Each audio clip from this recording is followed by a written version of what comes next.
আল্লাহ নবী সাল্লাল্লাহু আলাইহি সাল্লামের সরাসরি হাদিস, যে ব্যক্তি কবরের 3টা প্রশ্নের জবাব দিতে পারবে না, রাসূলুল্লাহ সাল্লাল্লাহু আলাইহি সাল্লাম বলেন আল্লাহ তাআলার পক্ষ থেকে তখন ফেরেশতাদের কাছে ঘোষণা আসবে, আফরিশুহু মিনান নার ওয়ালবাসুহু মিনান নার ওয়াফতাহু লাহু বাবান ইলান নার। আমার এই নাফরমান বান্দার কবরে জাহান্নামের বিছানা বিছিয়ে দাও, জাহান্নামের পোশাক পরিয়ে দাও, আর জাহান্নাম বরাবর তার জন্য কবর থেকে দরজা খুলে দাও। ফেরেশতারা যখন এই কার্যক্রমটা শেষ করবে, প্রথম জাহান্নামের বিছানা বিছায় দিছে, পোশাক পরায় দিছে, জাহান্নাম বরাবর দরজা খুলে দিছে, আল্লাহর নবী সাল্লাল্লাহু আলাইহি ওয়াসাল্লাম বলেন একজন ফেরেশতা এসে তখন ফায়ুদরাবু লাহু বিমিতরাকাতিন মিন হাদিদিন, নবীজি সাল্লাল্লাহু আলাইহি সাল্লাম বলেন তখন একটা লোহার হাতুড়ি, লোহার গুর্জ, লোহার হাতুড়ি দিয়ে একজন ফেরেশতা তাকে একটা আঘাত করবে। কি আঘাত, কোথায় আঘাত করবে? সরাসরি হাদিসের শব্দ, বরবাতান বাইনা উজুনাইহি, তার 2 কান বরাবর একটা আঘাত করবে। রাসূলুল্লাহ সাল্লাল্লাহু আলাইহি সাল্লাম বলেন ফায়াসিহু সাইহাতান, ওই নাফরমান তখন এত জোরে চিৎকার করবে, ইয়াসমাউহা মান ইয়ালিহি ইল্লা সাকালাইন, মানুষ এবং জিন ব্যতীত আল্লাহর সমস্ত সৃষ্টি ওই বেঈমানের চিৎকার শুনতে পাবে। এই কবরের আযাব। ছেলেরা আমার, দোস্ত আমার, বাপ আমার, বন্ধু আমার, আপনি হাসলেও কবরে যাইতে হবে, কাঁদলেও কবরে যাইতে হবে। রাজপ্রাসাদের ওই অট্টালিকাতে যে থাকে সেও একদিন মরে যাবে, জীর্ণ কুঠিরে কুড়ে ঘরে যে থাকে সেও মরে যাবে। জীবনে যে কোনোদিন সুখ দেখে নাই, দুঃখের সাগরে তারও মৃত্যু হবে। জীবনে যে কোনোদিন দুঃখ দেখে নাই, সুখের সাগরে ভাসছিল, তারও মৃত্যু হবে, সেও মরে যাবে। কবর নিশ্চিত, কবর নিশ্চিত। আমিন ওয়ারাইহিম বারযাখুন ইলা ইয়াউমি ইউবআসুন। আল্লাহ তাআলা মৃত ব্যক্তিকে বলবে, বান্দা, কোরআন শরীফের আয়াত, এখন থেকে নিয়ে ইসরাফিলের ফুঁতে হাসরের ময়দানে উঠানো পর্যন্ত বারযাখ মানে কবরের জীবনে পড়ে থাকো। ভেবে দেখেন, ভেবে দেখেন, শুধু 1 মিনিট আমিও ভাবি, আপনিও ভাবেন। হাদিসের মধ্যে আছে মা বাইনান নাফখাতাইন 40, প্রথম ফু দিলে জমিনের সবকিছু মাটির নিচে চলে যাবে, দ্বিতীয় ফু দিলে মাটির নিচ থেকে আবার সবাই উঠে হাসরের ময়দানে দাঁড়াবে। তো নবীজি সাল্লাল্লাহু আলাইহি সাল্লাম বলছে এই 2 ফুঁয়ের মাঝখানে ব্যবধান হবে 40।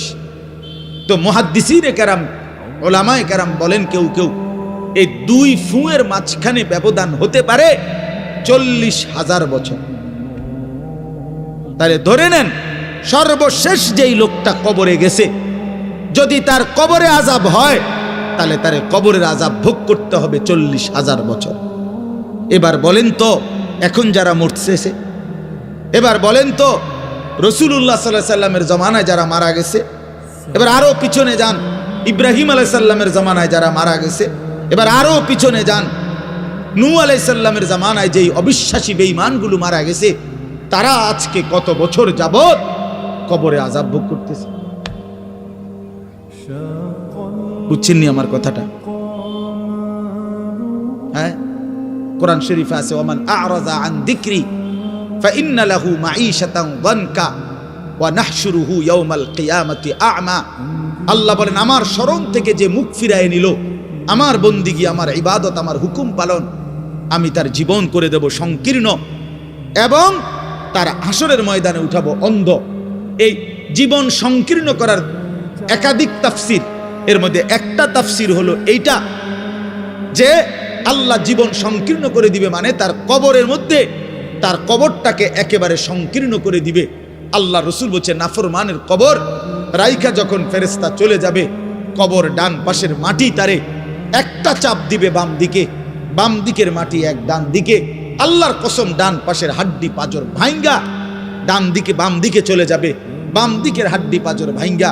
রাসূলুল্লাহ সাল্লাল্লাহু আলাইহি ওয়াসাল্লাম বলছে, বন্ধু দেখেন হাত্তা তাখতালিফা আদলাউহু, এই 2 আঙ্গুল যেভাবে এভাবে একটার ভিতরে ঢুকে গেছে, খোদার কসম ডান পাশের হাড্ডি পাঁজর বাম পাশের হাড্ডি পাঁজর এইভাবে একটার ভিতরে ঢুকে যায়।